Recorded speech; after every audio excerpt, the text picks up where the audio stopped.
Hugas na ito ha. Ate lang i-strain din ha. Yan.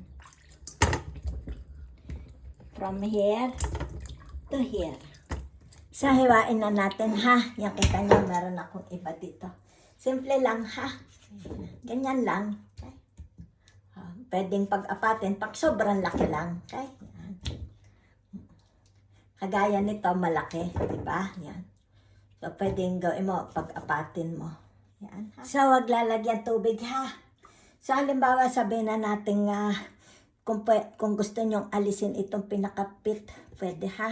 Yan. Sandali. Yan. Pwede nyo tanggalin ha. Yan. Nasa inyo na yon.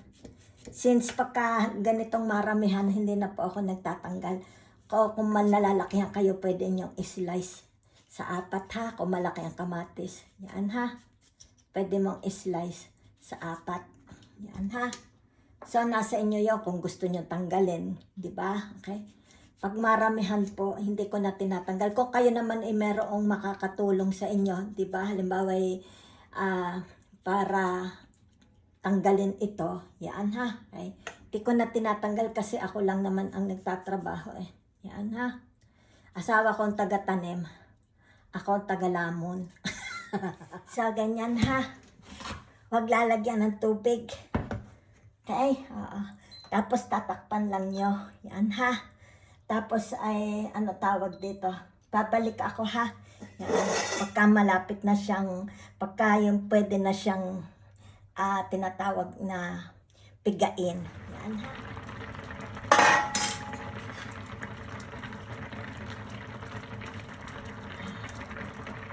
Simulan nating ipuree. Okay? Yung tinatawag, kuhanin natin ng katas. Katas ng kamatis. Okay? Yan. Simulan. Kailangan meron kayo nito sa bahay, ha? Yan na. Para kita nyo. La la la la la la la la.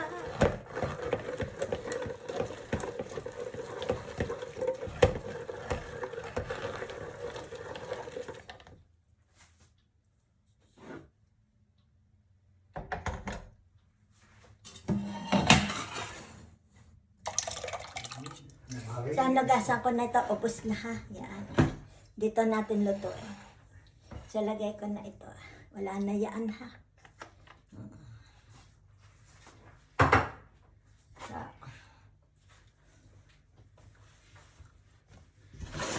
nugasan ko na. So, yung tira, kita niya may mga tira-tira pa.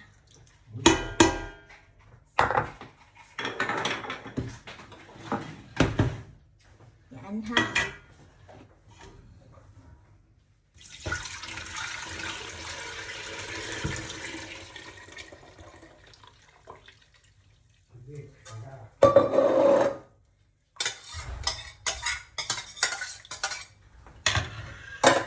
So, titiplahan natin na dapat may basilicum powder. Wala akong basilicum na ubos na. Okay lang. So, ito yung paprika ha. Lagyan natin paprika. Kayon. Okay? Naglalagay akong kayon.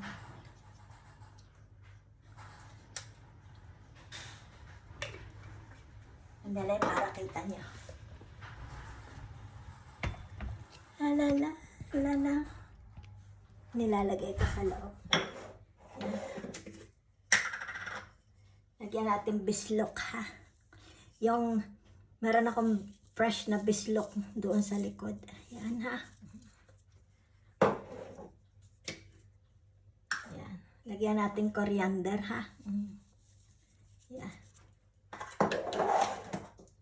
Kaunting garlic powder. Tapos, asin laang ha, asin. Huwag nyo lalagyan bitsin ha. Asin laang. Yan. Pwede nyo lagyan ng paminta, meron ng paprika ha, nalagyan ko na. So, bubuksan na natin ha, ang apoy. Sisim, yung tinatawag reduction ha. Kung tawagin ito yung reduction. Ibig sabihin, yung tinatawag na pabababain natin. Okay? Yan. Hanggang sa lumabas yung mixture. Makikita nyo yung mixture, ha? Yan. Makikita nyo mamaya yung mixture. Yan, ha? So, kailangan na reduction para maging tomato sauce. Kaya kita nyo yung tomato sauce na bibili nyo.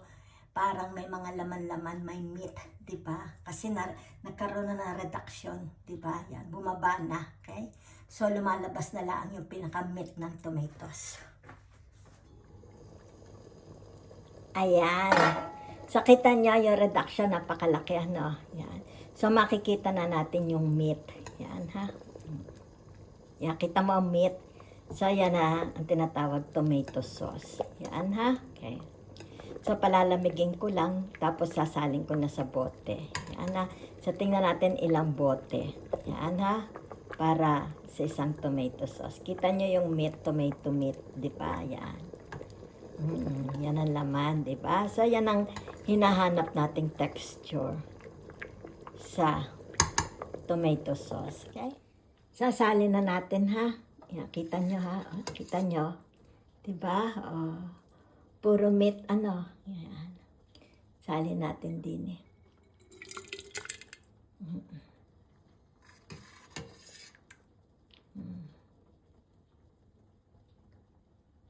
Wala itong kasamang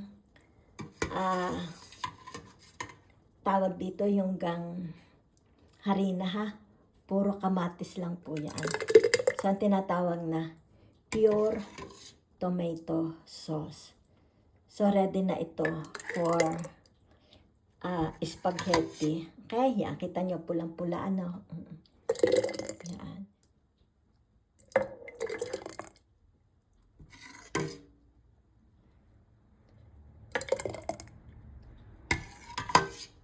Ganda, ano.